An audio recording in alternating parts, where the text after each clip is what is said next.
Don't touch that dial, for this podcast is being invaded by the drive-in mutants.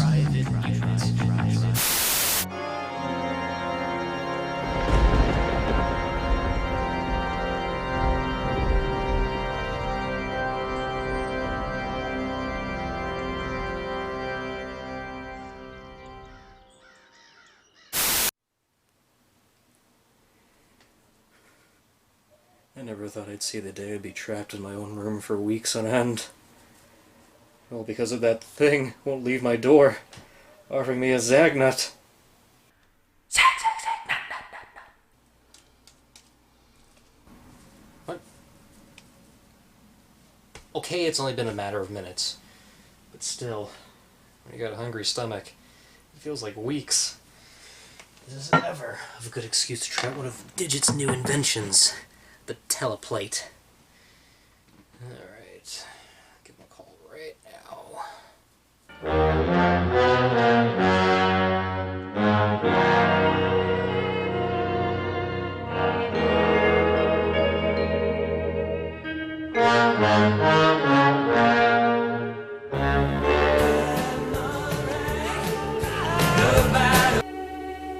Hello?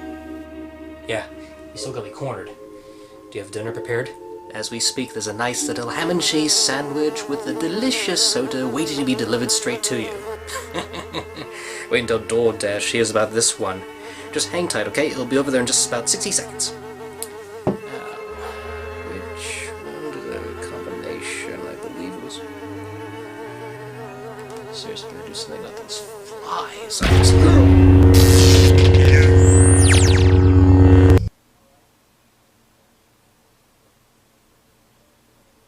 Oh boy.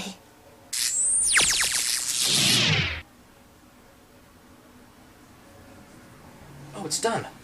Oh. Where's the drink?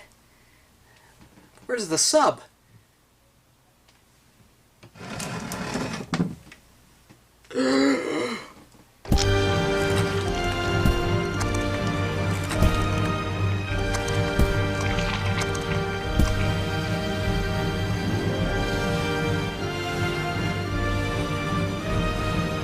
I couldn't agree more. Well, I still won't go thirsty.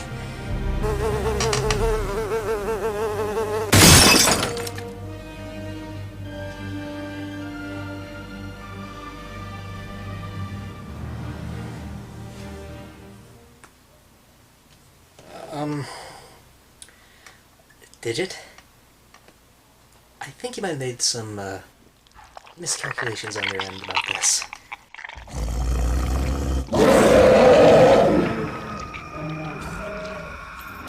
Nobody asked you.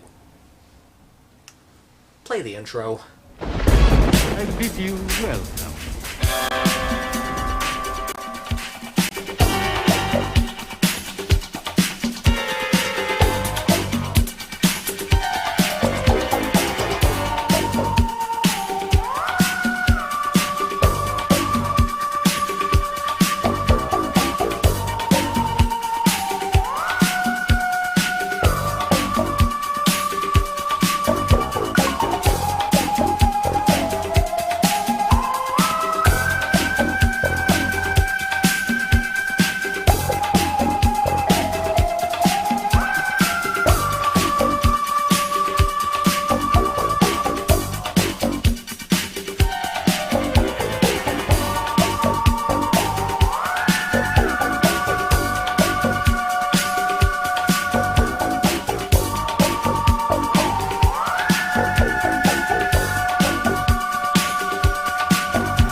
Folklore tends to be an important part of our culture.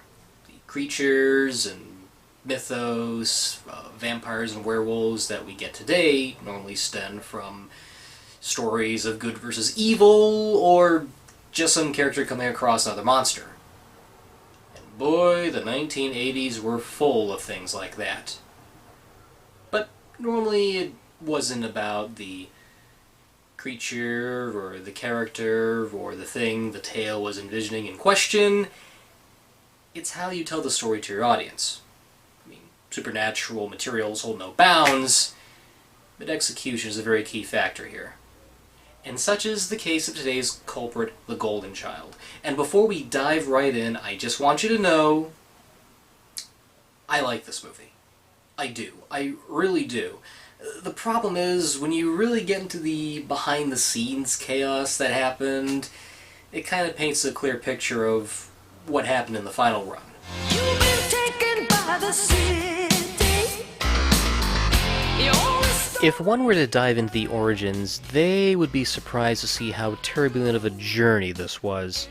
The movie was originally envisioned by professional photographer Dennis Feldman, whose only writing credit at the time was the comedy fave Just One of the Guys. He wrote a screenplay which caught the attention of many Hollywood studios, creating a massive bidding war. 1980s Hollywood filmmaking is not what it used to be. Paramount Pictures won the battle and paid Feldman $330,000 upfront for the script. Despite giving the option to direct, the studio went with film director Michael Richte instead, who is known for his sports comedies, but has had a hand in some adventure horror. The movie was originally going to have Mel Gibson in the main lead and was intended to be a serious feature with supernatural elements. However, Eddie Murphy took notice of the script, loved it, and jumped on. Known for his action comedies at the time, the tone of the movie suddenly changed gears to be an Eddie Murphy comedy vehicle. In reflection, Dennis Feldman, who wrote the screenplay, feels the blame was on the director. In some cases, others have pointed out their blame to studio interference. James Bond franchise composer John Barry was hired after winning an award for his Out of Africa score, but ended up with creative differences between the producers and not-so-good test screening reactions. This caused a number of changes of The Golden Child as the audience and studio felt more comedy was needed. Reshoots were done up until the 11th hour in the hopes movie-going audiences would get a funny action ride and less Indiana Jones.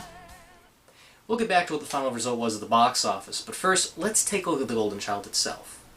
Granted, time and time again, no movie has had an easy journey from the script to the big screen. There comes a time when the production and even the post-production gets rocky too, but there's a good percentage of films that tend to get out scot-free and you don't see the issue. But on the other hand, there is that other percentage of feature films where you can see why this is that, and why that's cluttered, and why that's not delivered so well, and,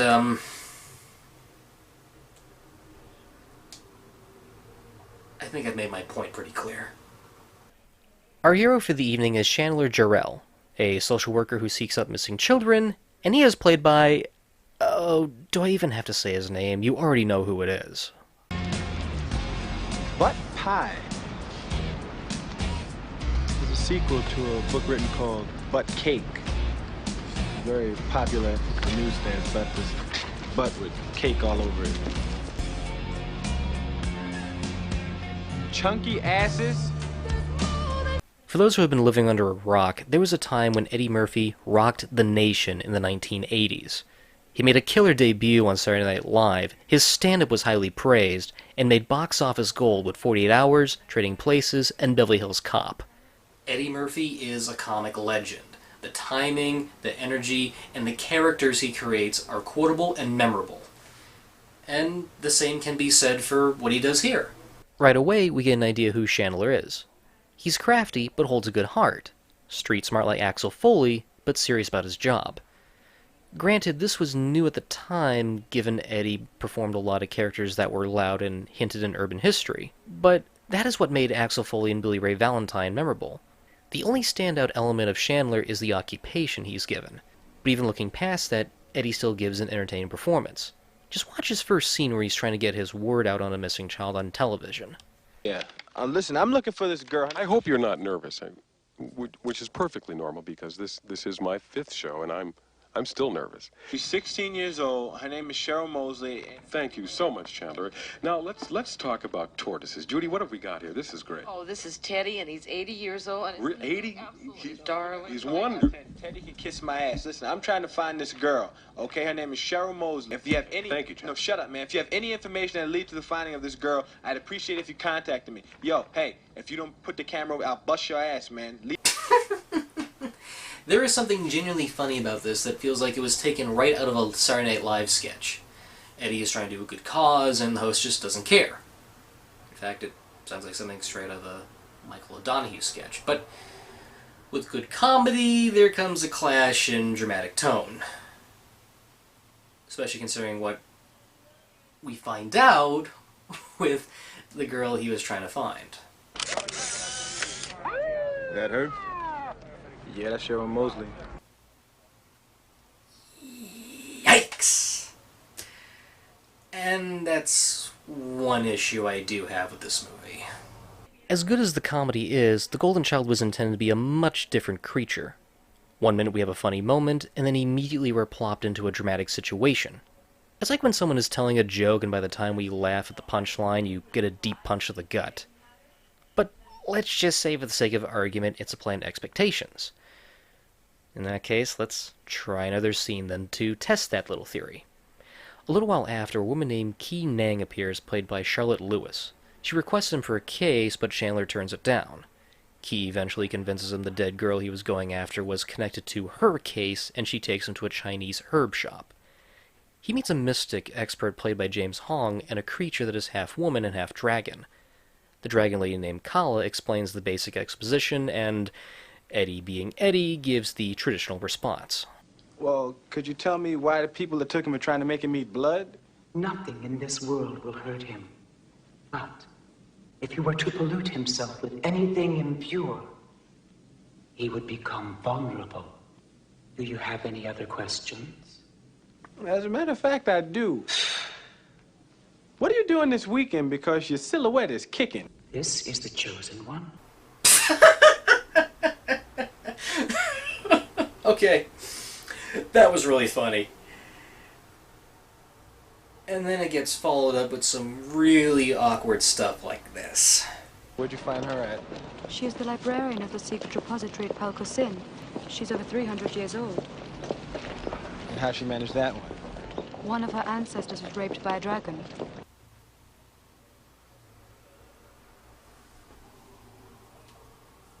Awkward turtle. Awkward turtle!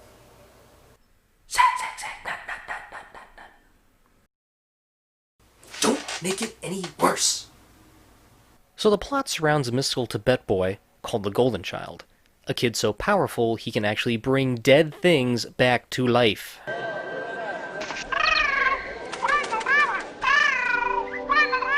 Anyway, he gets kidnapped by a bunch of baddies, and Chandler is hired on to save him. Well, not exactly. You see, there's a certain direction this movie goes in. It's a prophecy case. A prophecy case. The only reason Chandler's here is because he was destined to be the chosen one to save the Golden Child in this prophecy that's mentioned. 400 years ago, the New Chong Oracle predicted that the Gompantama, that is Tibetan for Golden Child, would be taken to the new city, the City of the Angels, and would be rescued by a man who is no angel. And who's that? You, Mr. Jarrell.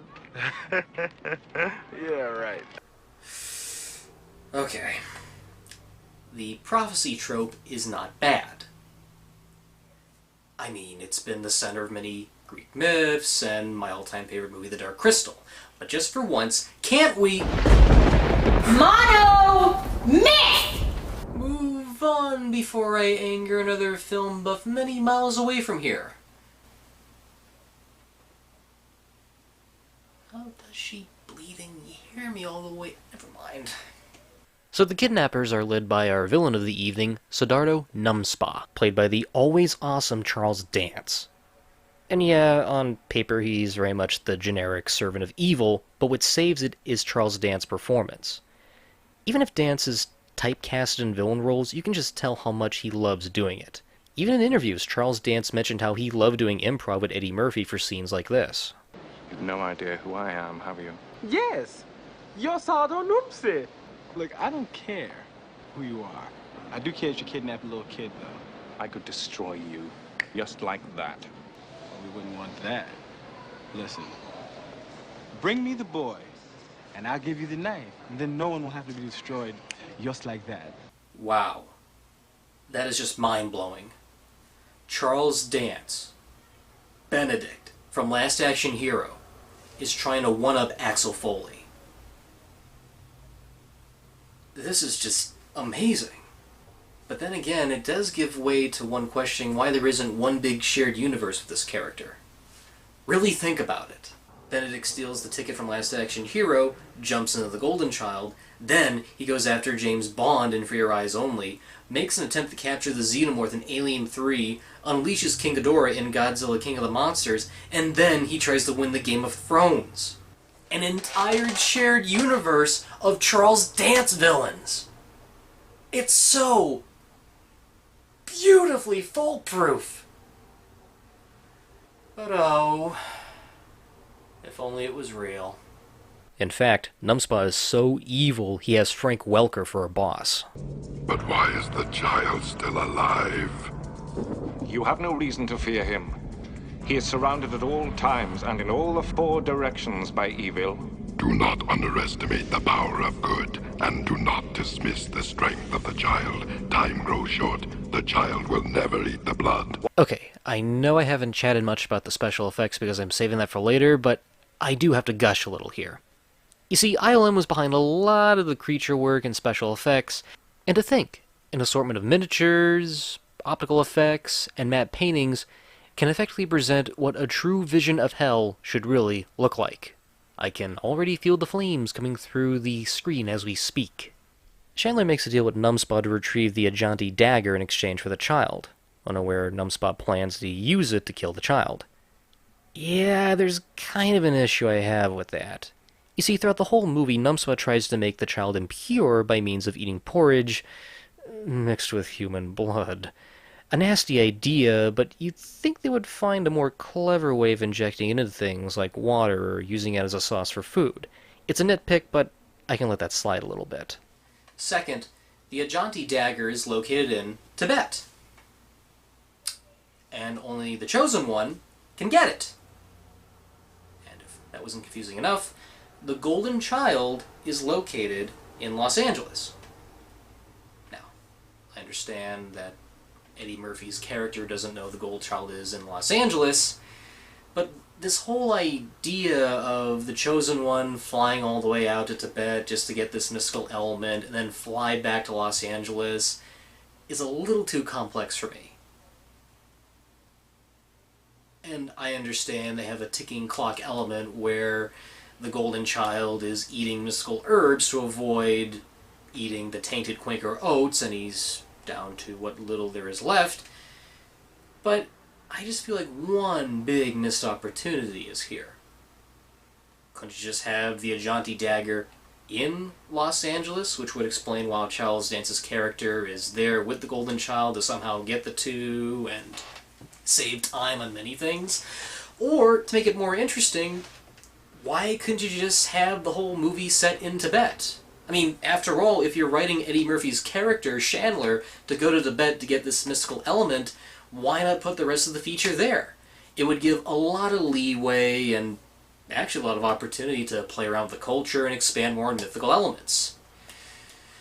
But no, you write Eddie Murphy out of Los Angeles just so he can go to Tibet to retrieve this magical sword, blade, whatchamacallit bar, and then write him back to Los Angeles.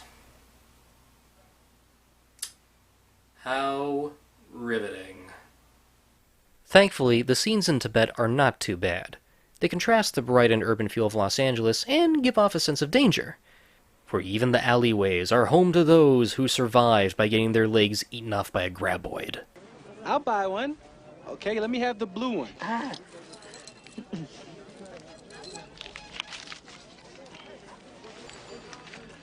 Hey, wait a second. You took 100. And you gave me the wrong necklace, too. You're breaking my heart, asswipe. Hey, wait a minute. I know that guy. Up here! Grandpa, how'd you do that? Next time, try attacking in a non-smoking section. Grandpa Victor Wong, what are you doing here? And yes, that is Chinese-American actor Victor Wong. And by God, for the little scenes we get of him, he's so damn funny. His back-and-forth bickering with Eddie's character are just worth the admission price alone. It's a great twist on the old mentor cliché, but played up for a modern audience. It works very well when Eddie has to get across this obstacle course to get the knife, and is constantly taunted by Wong. Keep your thought as pure as the water. Yeah, this water ain't really that pure. Neither are you. Remember, stay on the path. I heard you the first time. Let's just hope the path stays under me. Well, how many people have survived this test? None. None. None. Keep your mind, keep your thoughts as pure as the water. And don't drop the water. Don't drop the water. Wait a minute.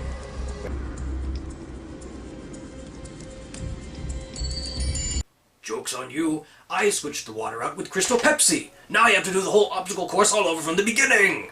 Ha ha ha ha! I made a funny. Okay, that doesn't really happen. Chandler gets the knife and goes back to Los Angeles, but Numbskull's goons interfere to try and snatch it.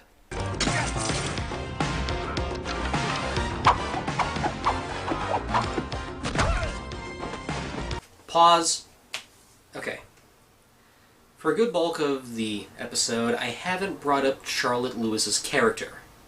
And if there was ever a good spot to discuss, it would be right here. Because in all honesty, she kicks major ass. Literally.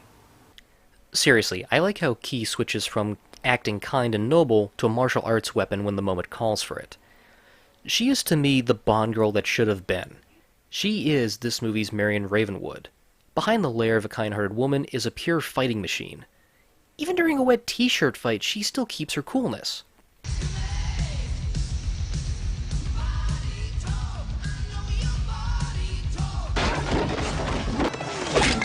What a woman. How do they deal with her before the final act?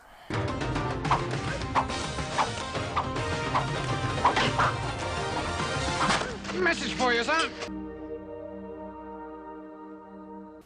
Damsel in distress for the last third of the movie. But hey! It's been clearly set up that the Golden Child can bring dead things back to life.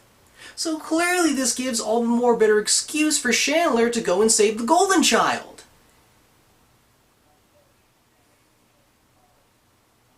Question.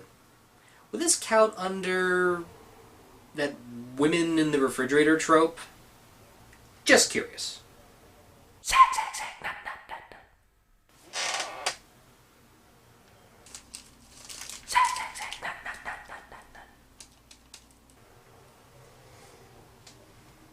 This episode is not going to end easy, is it?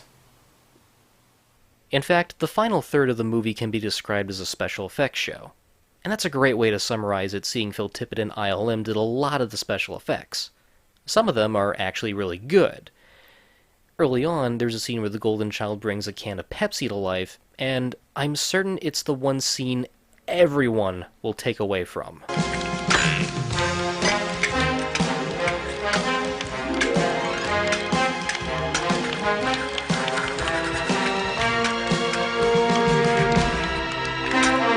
That was actually animated from a series of aluminum cans. No rubber, no clay. Suck it, CGI! On the other hand, there are some special effects shots that don't hold up as well. Magic and no more riddles, all right? She's dead!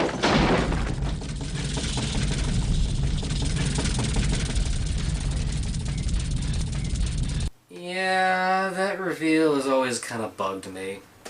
I mean, the design alone looks more snake-like and less dragon. The finale involves Numsa turning into a demon and chasing after Chandler. Here's where the effects do work for the most part. The final confrontation almost feels like a throwback to the Ray Harryhausen days of live-action people sword-fighting skeletons. My only issue is the choppy editing.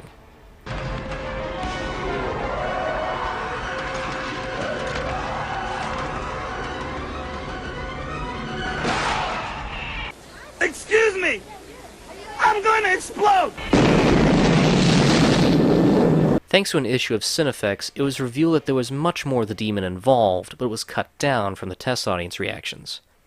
Again, they wanted more comedy and less supernatural, so a lot of special effects shots of the creature ended up on the cutting room floor to lessen the drama, which probably explains why the fight scenes feel too short.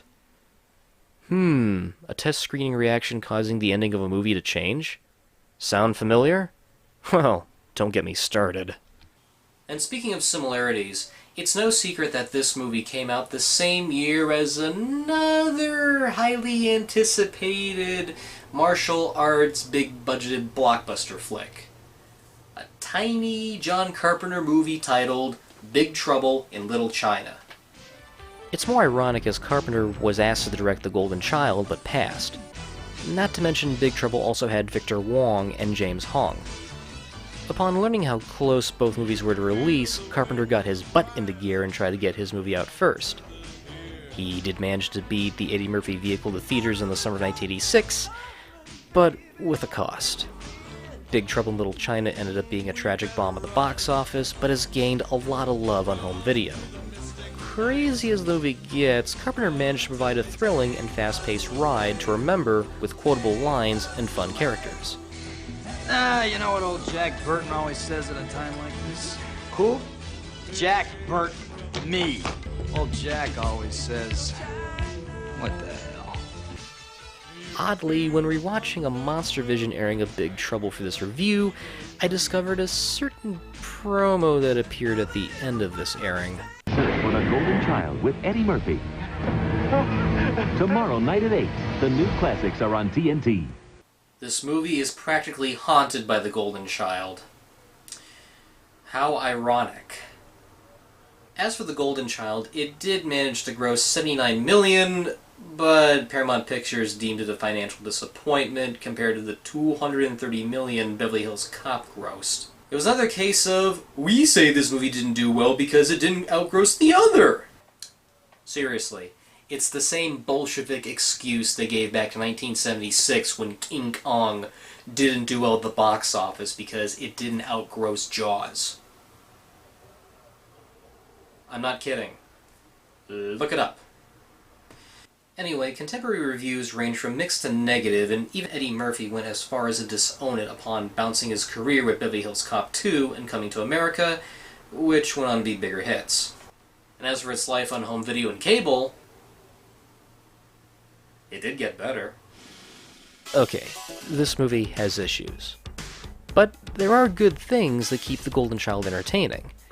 The performances are enjoyable and everyone is having a good time playing off of each other. The special effects are still top-notch at best, even for the time period they were made in. There's a lot of fun set pieces that provide plenty of quotable lines and memorable moments. The only thing missing is a consistent tone and solid story to be set with. These are not bad ideas, and thankfully the talents of Eddie Murphy, Charles Dance, Charlotte Lewis, and Victor Wong managed to keep the movie entertaining.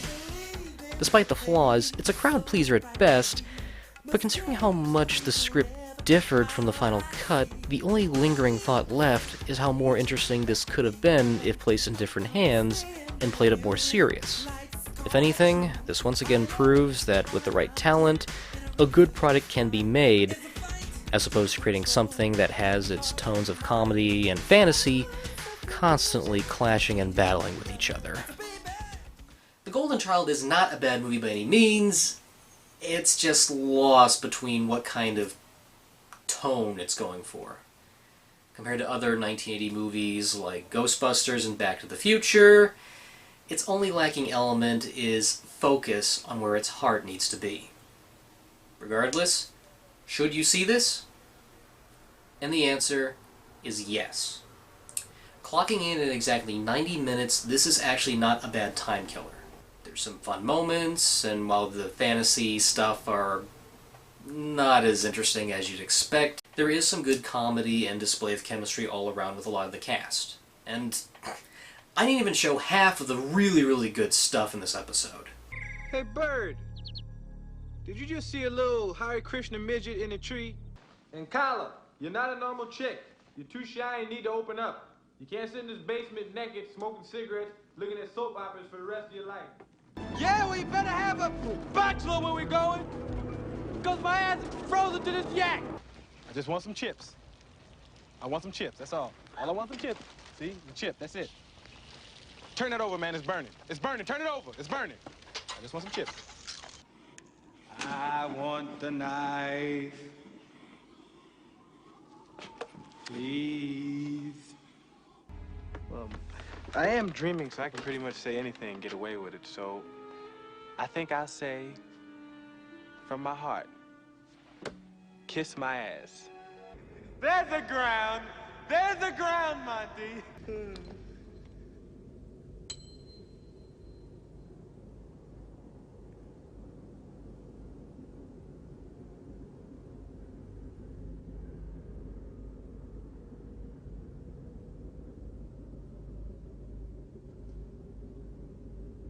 There's no ground here!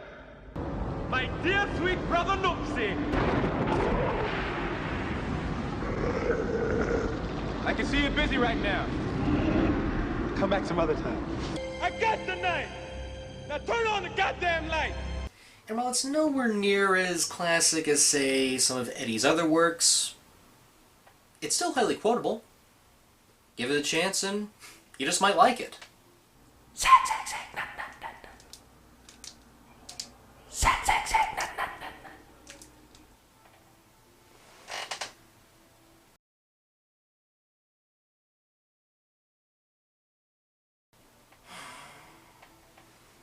Maybe it's because of the fact I'm getting so hangry.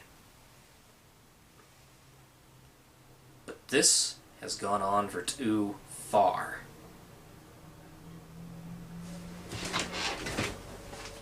Just about had enough of this. After all, one said there's nothing to fear but fear itself.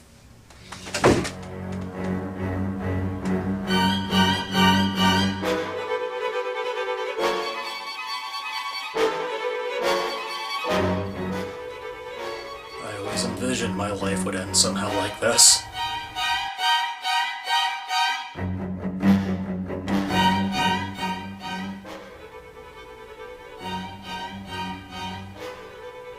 For me?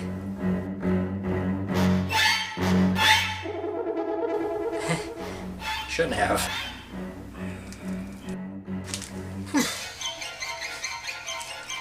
Yeah, I was kind of expecting a lot more than this. You know, you're actually not that half bad of a guy, you know that? I mean, some serial killers, they're just normally...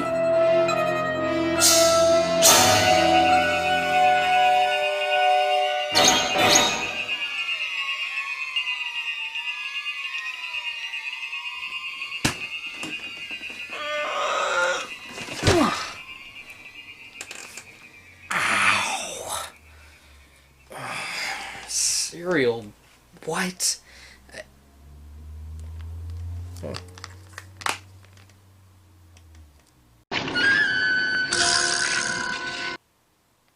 And the moral of the story is, never accept a treat from a stranger, or else you'll get a rotten trick in return.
Cut. My brother's forgiven me. Brother Numsi has forgiven me. Dear brother, thank you, thank you, thank you. Mwah, you're wonderful.